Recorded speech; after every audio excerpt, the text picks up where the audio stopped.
Um chamado extraordinário. Edward Guy McLean. O terceiro domingo do mês de novembro foi escolhido pela Associação das Igrejas Batistas Regulares do Brasil, a IBREB, para comemorar o Dia do Batista Regular. Neste ano, gostaria de apresentar um breve resumo sobre a vida de um dos pioneiros desse trabalho em nossa nação. Nas palavras do pastor David Lima Gino, o senhor Edward McLean foi um desses homens extraordinários que Deus escolheu e mandou como um presente para o povo brasileiro, especialmente para os caririenses, cearenses. Eduardo Guy McLean nasceu nos Estados Unidos em 1902. Com apenas 19 anos, matriculou-se no Instituto Bíblico Moody, em Chicago, local onde se preparou para a obra missionária.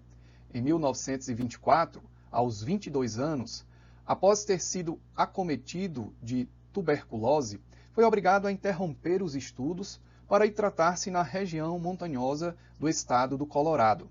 7 anos depois, em 1931, retomou seus estudos no Instituto Moody, formando-se em 1933, aos 31 anos. Apto para a obra missionária, Edward se interessava primordialmente pelo campo africano. Apesar de ter sido aceito pela missão Baptist Mid-Mission em 1924, somente em 1935 partiu para a América do Sul, pois este era o campo que a missão tinha em vista naquele momento. O presidente da missão sugeriu a Edward 3 campos permanentes: Venezuela, Haiti e Brasil. Ele se decidiu pelo Brasil. Embora tenha saído no mês de janeiro de sua terra natal, permanecido em Trinidade, nas Antilhas, até outubro, ele só chegou ao Brasil no mês de dezembro de 1935, vindo em um navio cargueiro para o Rio de Janeiro. Após passar apenas 2 semanas no Rio de Janeiro, ele tomou uma embarcação para Salvador, onde foi acolhido por um missionário batista da Convenção do Sul. Estudou língua portuguesa e pregou o seu primeiro sermão em 13 de junho de 1936. Em Salvador, Edward conheceu mais 2 estrangeiros, um inglês, Sr. Victor Pfister, que o apresentou a um escocês, o Sr. Duncan. O Sr. Duncan teve uma participação decisiva na escolha do campo de Edward. Certo dia, enquanto eles estavam esperando o retorno das jangadas dos pescadores, o escocês comentou: se eu fosse jovem, começando o ministério no Brasil, iria para o Vale do Cariri. Há muitas cidades grandes lá, e não existe um trabalho evangélico.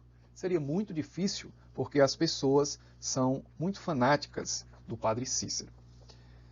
As palavras de Sr. Duncan foram como empurrar de um carro no topo de uma descida.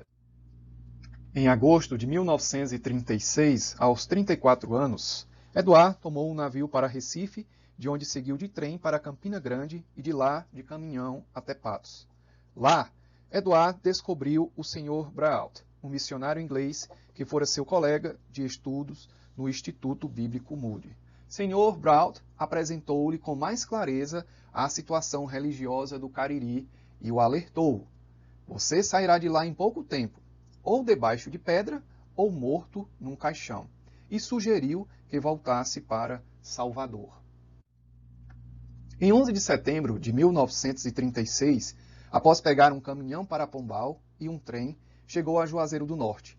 Ao dirigir-se a uma pensão, logo foi recepcionado pelo então padre da cidade com mais 300 pessoas para convencer o dono da pensão, o senhor Chico Bode, a expulsá-lo, dizendo o padre que ele era o pastor da cidade e não havia lugar para um outro.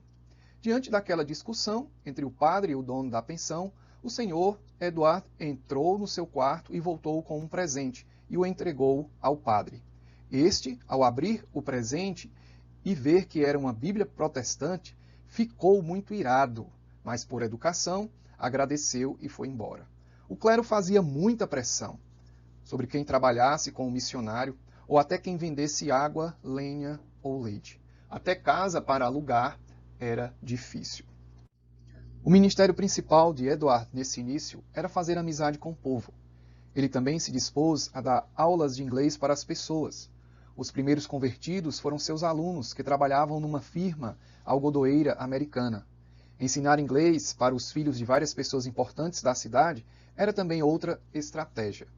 Com o tempo, conseguiu alugar uma casa na Rua do Cruzeiro, dando início à primeira congregação. Depois, comprou a propriedade na Rua São Paulo, onde hoje é a primeira igreja batista. Era um tempo difícil, com muita oposição.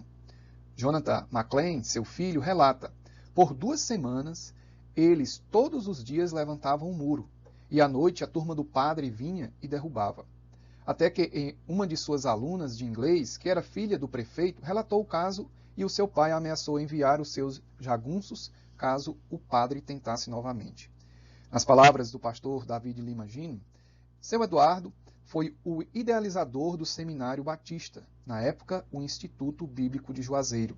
Ele viu que o trabalho iria prosperar e que precisaria de liderança brasileira.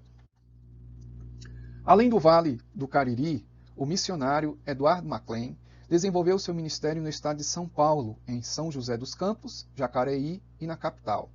Antes de se aposentar em 1972, juntamente com sua esposa, Inês, eles moravam em Belém do Pará e viajavam pela região amazônica, pregando e ensinando nas igrejas e vilarejos na beira dos rios.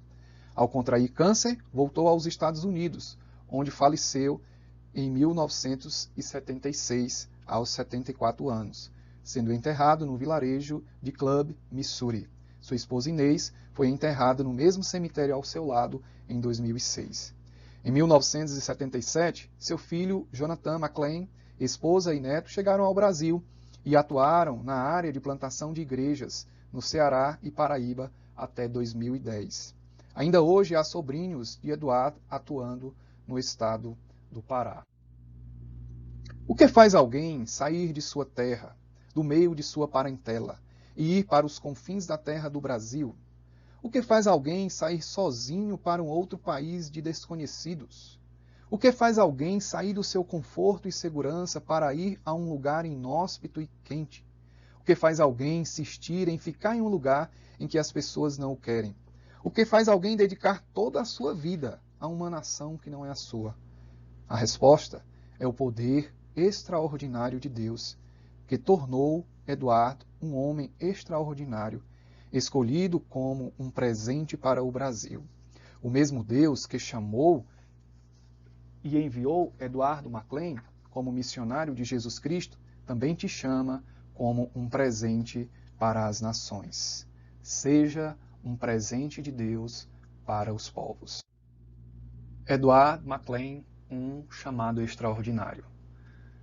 Francisco Soares Teixeira Júnior, as fontes de pesquisas: o livro Que Povo é Esse?, do pastor Jaime Augusto Lima, um vídeo produzido pela Primeira Igreja Batista de Juazeiro, Os Pioneiros, testemunho de David Lima Gino e Jonathan McLean.